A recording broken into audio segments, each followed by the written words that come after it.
Hello, good day, Miss Tutoring classmates. We're from Group 2 of Regionalism in America. So our group will present the case study of political instability in Venezuela. Before we proceed to the presentation, let us introduce ourselves first. My name is Marlinda. Hello, Miss. My name is Chenchen Li. Hello, Miss Putri. My name is Samuel from F R Kusila. Okay, let's proceed to the second slide. So in this second slide, it's about the table of contents of presentation. So this presentation will be divided into four parts. The first part will be about introduction to the case study, which will be delivered by Chenchen Li and me. And then the second part will be about political instability in Venezuela, and it will be delivered by me.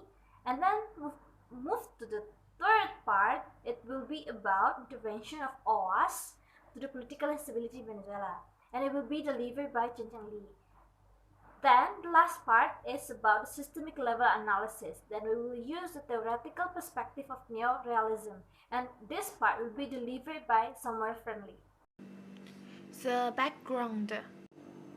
First, the Venezuela is the presidential republic with three sovereign powers. One of the most high profile political battles in Venezuela right now is over the Senate. Second, the government controls the Supreme Court, but the opposition controls the National Assembly. The Maduro government has been strengthening its power through the Supreme Court, while the opposition has been fighting through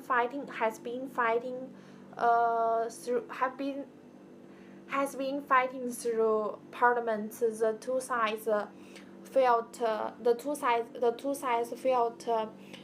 firstly talks between the two sides to resolve the current political crisis have reached an impasse. Okay, so now let's move on to the slide number 4. About political instability in Venezuela. So maybe you're asking, what is political instability? Political instability refers to sudden or significant changes in leadership, policies, and conditions in a country. There are a lot of factors that lead to the political instability. Those are corruptions, rampant competition between political parties, mismanagement of economy, and many more. In case of Venezuela, it's also same. The political instability led by corruption, led by the competition between Maduro and also Juan Guaido, and human rights violations that happen in that country. One of the example of the effect of political instability is economic crisis of Venezuela, shortage of food, medicine, and also migrations, whereby a lot of Venezuelans decided to migrate to the neighboring countries to find a better life there. Those about political instability in Venezuela. So now let's move on. Okay, so let's proceed to the slide number 5. So in this slide, as you can see, there is a cartoon there which represents the political instability that happened in Venezuela. In that cartoon, we can see that there are a lot of actors that involved in that political instability that is happening in Venezuela. From the cartoon also, we can see that there are two boys there that are fighting, meaning that they are fighting to gain power or to be president of Venezuela. Both Maduro and Guaido got support from different blocs. The first one is coming from Maduro's supporters, who are Russia and China, who are coming from the bloc of communism, or we can say that they are the enemies of US. And then from the side of Guaido got support from USA, EU, and Latin America, which is US and his followers. Or we can see the countries that hold the ideology of democracy. Then, from the cartoon, we can see that the political instability in Venezuela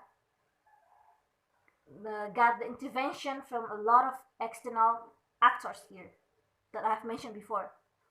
Then, from the back side, from the bottom, we can see that there are two pictures there which represents the condition of the people of Venezuela. We can see from the first one, or this one, from this one, it represents the Venezuelan people who are dying, who are suffering for the political instability that is happening in Venezuela. Because of political instability, there are shortage of food and medicines, which lead to the malnourishment in Venezuela. And also, because of political instability, it contributes to the growing number of unemployment in Venezuela, meaning that those people cannot access to food, cannot access to medicine. Then they're suffering, they're hungry, meaning they are suffering there. That they could be dying because of the situation. And then from the second one, which is about this one, is represent the human rights violation, or we can say there is no justice there. Maduro do everything he wants there, and then he wants to be the president, but there are also other people from the opposition side who did the protests, but there, because of the protests, many of them was killed. So this is about the violation of human rights. Probably, not probably, but literally, they have their own right to speak, to express their opinion, but behind that, their opinion or their rights to express their opinion was violated by Maduro. So the cartoon shows that the political instability in Maduro, there are a lot of intervention from several actors here, from several actors that has interest in the country. Consider that the country is the largest or the biggest reserve of oil. Therefore, a lot of countries are paying attention to Venezuela because of their interest, because of the oil that Venezuela has. Russia and China supporting Maduro. Of course, there must be interest behind that. Of course, they want to gain benefits. Same thing also applies for Guaido, where Guaido also got support from US, EU, and Latin America, whereby they also want to get benefit. They have interest. That's why they support it. They support Guaido. That's why Russia and China also support Maduro. Then the political instability become worse, and then lead the population or the citizens of Venezuela began suffer and also dying because of political instability. So from the cartoon, we can conclude that the political instability that is happening in Venezuela is related to the global power relation and also the interests of the states that intervene in that political instability. Why it's global power relations? Because a lot of, or not a lot, some of the countries are superpower countries. For example, US is considered as a hegemon power, a hegemon state, and China is considered as a powerful in economy, and Russia. So, from US and his followers, US wants to spread the ideology and gain financial benefit from the oil that Venezuela has. On the other side, it's also same where Russia and China also want to spread the ideology and also gain benefit from the oil that Venezuela has. Beside that, the populations are the victims of this, of the interest of the states intervene in that political instability in Venezuela, whereby the state, the population are dying, are suffering because of the effects of the political instability, whereby many of them lose their jobs. Therefore, they cannot access to food, they cannot access to medicine. Then, a lot of them decided to leave the country, to move to other neighboring countries. Guaido and Maduro is considered as an instrument for those countries that intervene in political stability in Venezuela in order to achieve their interests. So that's the conclusion that we can take from the cartoon. So the intervention of OAS to the political instability in Venezuela. Firstly, the United States of America interfered in Venezuela internal affairs without reason and imposed economic sanctions on Venezuela. Second, controlling its oil controlling its oil controlling its oil export, controlling Venezuela's oil on which its economy depends, cut off its economic lifeline. The Venezuela economy has had a difficult few years, much to do with America's extreme sections. Third, after after uh, after Maduro began his second term as president, the United States of America increased the later of the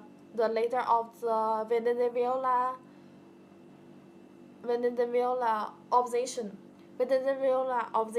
the Speaker of the National Assembly, Juan Guaido took himself the interim president in an attempt to overthrow the anti-America Maduro regime, but Mr.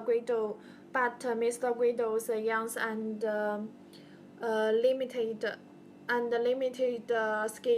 limited scale make difficult for the United States, which may have to find someone else and impose economic sanctions on Venezuela. So in this section, why is it primarily the United States and not the Organization of American States? Because surveys show that sanctions against Venezuela are almost entirely controlled by the United States. Okay, hello. So in here I'm going to explain about the systematic level of analysis, which is neoliberalisms, to correlate it with the case study, which is Venezuela.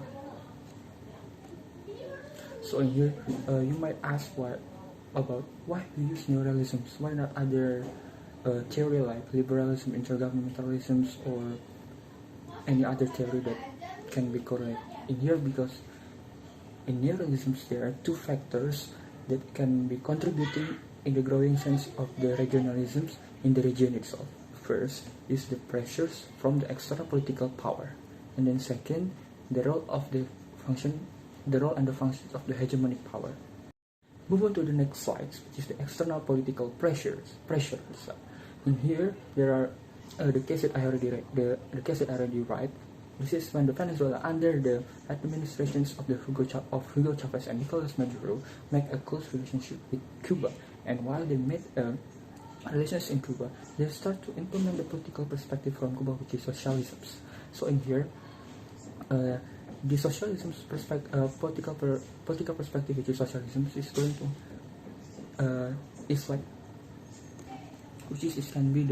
it can be threatening the internal political power in Venezuela, which is the liberalism democracy, which is already introduced by the United States itself, because we know that United States is the most superpower country, and the one who lead the OAS itself in that region. So in here the role of OAS itself, which is led by the US, is going to remind the Venezuela that your country is going to go beyond the border. meaning that you are not going to use the political perspective, which is liberal democracy, that we already introduced to you. So in here, there are some. It's not actually not some, but it's more likely when Venezuela tried to make a good relationship with Cuba, and they don't want to stop it, because and then this Cuba will, the political perspective from Cuba, which is socialism, will influence the political perspective in Venezuela, which is the liberal democracy. So in here, the OAS try to intervene, try to go inside and for example, like remind the country itself to think that this political perspective is not the same way as we already make for the region itself. Now let's move on to the next slide, which is the hegemonic power. Hegemonic power means a state or sub-state who holds the superpower with the higher capability to exercise the power over the states. So in here, who is the hegemonic power in OAS? As we know, that the hegemonic power in OAS is the United States of America. So in here, as I mentioned in the PowerPoint, as a superpower country in the region, which means the United States, the US gives the sanctions to Venezuela in the form of economic sanctions, like export, because the Venezuela is already crossed the border. So this is kind of like a foreign policy from US to Venezuela, because Venezuela is already go beyond the border. This is when Venezuela is under Venezuela under the administrations of Hugo Chavez and Nicolas Maduro. But under the Nicolas Maduro administrations, the United States starts to make a policy and give the sanctions. Why United States? Why not the other country like Canada, Mexico, or maybe Brazil? Why? Because United States, as we know, is the superpower country, the most strongest country in the region itself. So in here, United States, like by using the name of OAS, give the sanctions, like exporting. So meaning, in the country itself, in the region itself, Venezuela cannot exporting their products because US as the leader of the regional institutions give the sanctions to them, meaning their economic in the country of Venezuela cannot running well. They only just depends on their domestic economy. They cannot export. They cannot gain more economic benefit from other country, because the United States already cut the exporting products from Venezuela. And second, the United States also embrace other country to claim that Juan Guaido is the legit president rather than Nicolas Maduro. So in here, United States think that Nicolas Maduro is like a dictator, because Nicolas Maduro is having a good relations with another country, which is Cuba, where acknowledge which is used the political perspective is socialism, and this is socialism basically is different with democratic liberal perspective here. So that is why US also attacks the president itself, which is Nicolas Maduro, because Nicolas Maduro at the time is the president of Venezuela, and the United States claim that the most legit president is Juan Guaido, because Juan Guaido is from his personal is like democratic and liberal. Same he himself have the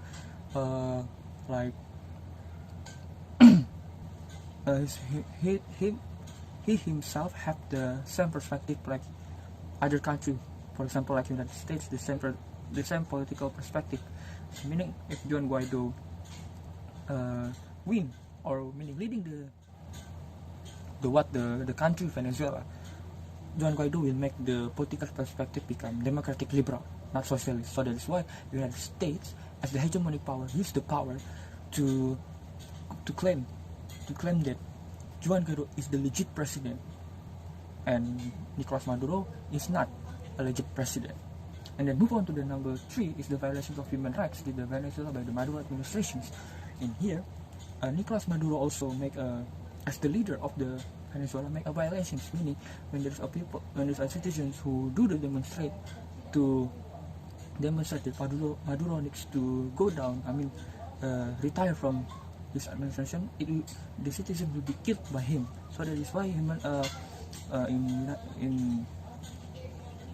in OAS itself, United States also can promote their human right, meaning the citizens can have the freedom to expose their mind, expose their feeling about how they feel. Meaning, if they don't feel good, they will expose. They will say that I'm not feeling good, or they can do in the state is demonstrate. Like they're demonstrating because the state is not, meaning they have the different perspective with the citizens, with the OAS itself maybe. So that is why the people who demonstrate, meaning the Nicolas Maduro will, let's say, kill them all, because Nicolas Maduro thinks that this is like distractions for his goal to bring this country to become more socialist, to follow his order, to follow his own political perspective. This is Maduro thought. That is why the United States, as the hegemonic power, give sanctions to Venezuela, because this is one of the violations that Venezuela do. Venezuela violate the human rights, and we know that human rights also is promoted by the Western, which is United States, in the democracy liberal. So in here, we know that United States, as the hegemonic power, they play their role as a leader to play its role to remind the country to give sanctions, because in OAS, indirectly United States is the head of the regional institution itself. So in here, that is why we use the neoliberalism's perspective, because there are two factors again. There are pressures from external political power, and second is the hegemonic power itself, which is hegemonic, the leading by the US, meaning United States is opposing to make this regional organization itself. Okay, so that's for me. Thank you. Let's move on to conclusions. Now move to the last slide, which is about the conclusion. So I will conclude that according to neoliberalism, there are two factors that lead to the process of integration in the region, which are the pressure from external political power in economy system and the role and function of hegemon, meaning that the pressure will lead to competition over political power in international politics. Therefore, states cooperate in order to increase their power, in order to overcome the competition, so that they can gain power to influence the policy making in that particular regional organization, to gain the national interest, to gain benefits from that.